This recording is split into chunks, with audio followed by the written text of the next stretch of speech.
Standard 10th Hindi lesson number 10 जीने की कला।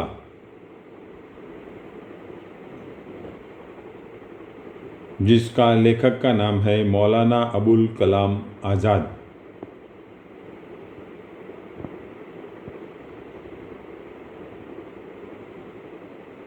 सबसे पहले लेसन का शब्दार्थ लिख लो।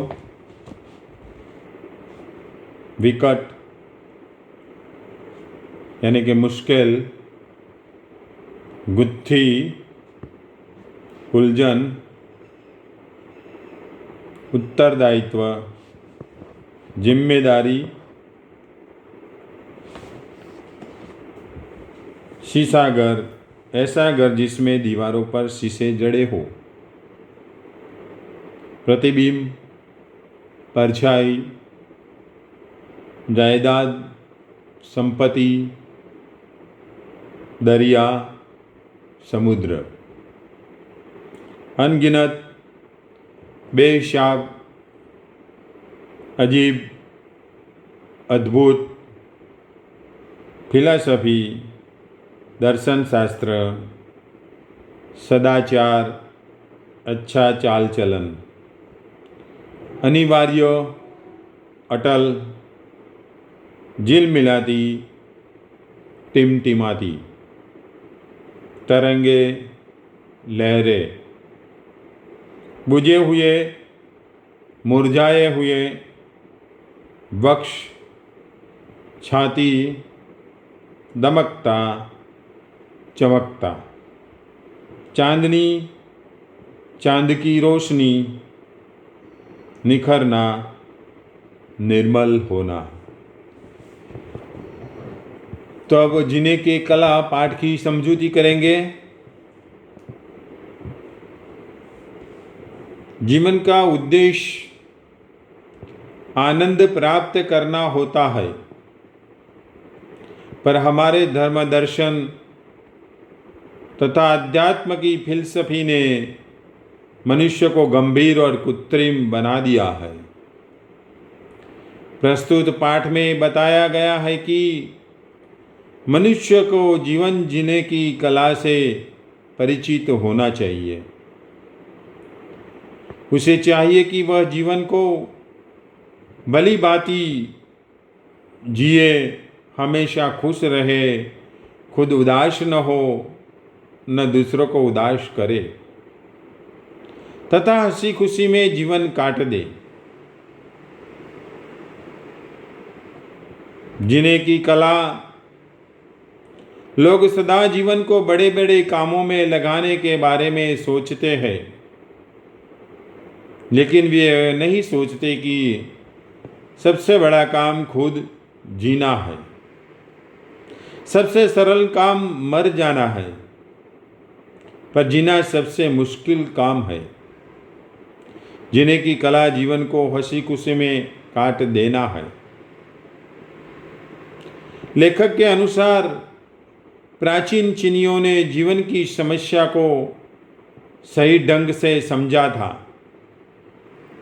उनके अनुसार दुनिया में सबसे बुद्धिमान व्यक्ति वह है जो सबसे अधिक खुश रहता है। लेखक का मत है कि मनुष्य को हर स्थिति में प्रसन्न रहना चाहिए। प्रसन्न रहने की कला सीख लेने पर अन्य किसी भी कला को सीखने की आवश्यकता नहीं होती। वे फ्रांसीसी लेखक आंद्री गीद के कथन का उल्लेख करते हुए कहते हैं कि खुश रहना मनुष्य की जरूरत ही नहीं है, बल्कि यह उसका नैतिक उत्तरदायित्व है। उत्तरदायित्व यानी कि जिम्मेदारी। हमारे सुख दुख की छूट दूसरों को भी लगती है, इसलिए हमारा कर्तव्य है कि न हम उदास हो और न दूसरों को उदास करें।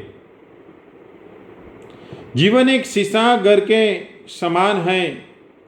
हर प्रसन्न था उदास चेहरे का प्रतिबिंब एक समय में सैकड़ों आईनों पर पड़ता है। जैसे समुद्र में उठने वाली एक लहर से हजारों लहरें बन जाती है। हम खुश रहकर हजारों लोगों को खुश करते हैं और दूसरों को खुश देखकर हम खुद खुश होते हैं। यदि हमारे चारों ओर उदास चेहरे हो, जो हमारी अपनी खुशी भी हमें खुश नहीं कर सकती।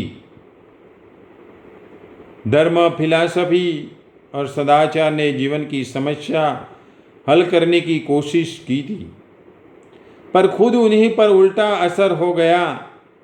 इसलिए उन पर मुझे दिल और सूखे चेहरे वाले इंसान की छाप लग गई।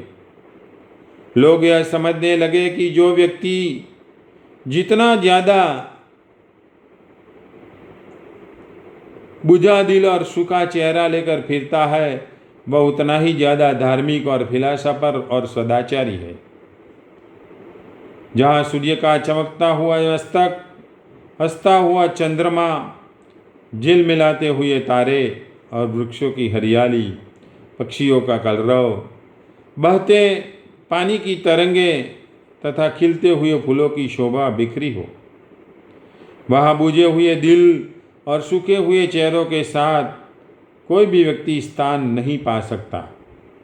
ये सारी वस्तुएं मनुष्य को प्रसन्नता प्रदान करने के साधन है। तो यहाँ पर जीने की कला की समझूती समाप्त होती है और हम उसका स्वाध्याय देखेंगे। तो स्वाध्याय का पहला प्रश्न है, निम्नलिखित प्रश्नों के नीचे दिए गए विकल्पों में से सही विकल्प चुनकर उत्तर लिखिए। तो उसमें पहला प्रश्न है, मनुष्य जीवन को किस काम में लाया जाना चाहिए। तो उसमें 4 ऑप्शन दिया है। जो सही ऑप्शन है वो लिखने का है। अ, जीवन को समझने, ब, हंसी खुशी में बिताने, क, सरल काम करने, ड, विकट काम करने। तो उसमें सही आंसर आएगा ब, हंसी खुशी में बिताने। दूसरा प्रश्न है, आदमी ज़्यादा धार्मिक, फिलॉसफर और सदाचारी लगता है, ऐसा लोग कब समझते हैं।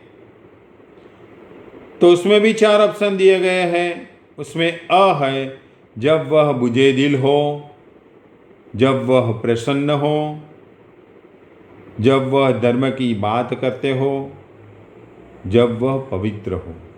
तो उसमें अ ऑप्शन सही है, जब वह बुझे दिल हो।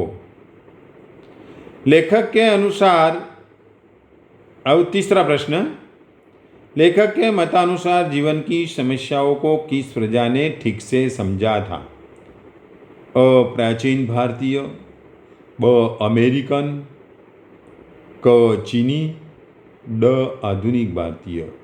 तो उसमें सही आंसर है क, चीनी। दूसरा प्रश्न है, निम्नलिखित प्रश्नों के एक एक वाक्य में उत्तर लिखिए।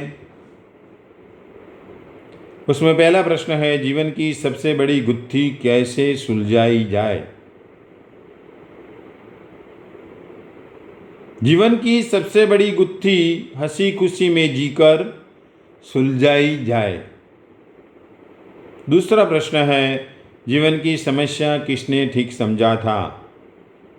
तो जीवन की समस्या चीनियों ने ठीक समझा था। तीसरा प्रश्न है, दुनिया में सबसे बड़ा बुद्धिमान कौन है। दुनिया में सबसे बड़ा बुद्धिमान जो सबसे ज़्यादा खुश रहता है वो है। तीसरा प्रश्न है, निम्नलिखित प्रश्नों के 2-3 वाक्य में उत्तर लिखिए। उसमें 3 प्रश्न दिए हैं, वो आपको स्वयं लिखना पड़ेगा। एक बार लेसन रीड करके अच्छी तरह से समझकर उसका आंसर आपको लिखना का है। चौथा प्रश्न है, जो लॉन्ग आंसर के रूप में है, उसमें भी 2 प्रश्न दिए हैं, वो भी आपको स्वयं लिखना पड़ेगा। और 5वां प्रश्न ग्रामर का है, यानी कि कर्तुवाचक संज्ञा बनाइए। तो उसकी हम चर्चा कर लेते हैं। कला, कलाकार, नीति, नीतिज्ञ, बात, बातूनी, दिल, दिलदार, सदाचार, सदाचारी, संगीत, संगीतकार, नृत्य, नर्तक। क्वेश्चन नंबर 6, विशेषण बनाइए। कला, संसार, सांसारिक, विश्वास, विश्वसनीय, प्रतिबिंब, प्रतिबिंबित, प्रकृति, प्राकृतिक, समय, सामयिक, अंश, आंशिक। 7वां प्रश्न है, भाववाचक संज्ञा बनाइए। प्रसन्न, प्रसन्नता, सरल, सरलता, बड़ा, बड़प्पन, खुश, खुशी, उदास, उदासी, बहुत, बहुतायत, आदमी, आदमियत। तो यहाँ पर जीने की कला का स्वाध्याय समाप्त होता है और जीने की कला का स्वाध्याय आपको 2 या 3 दिन के अंदर मुझे बताने का है।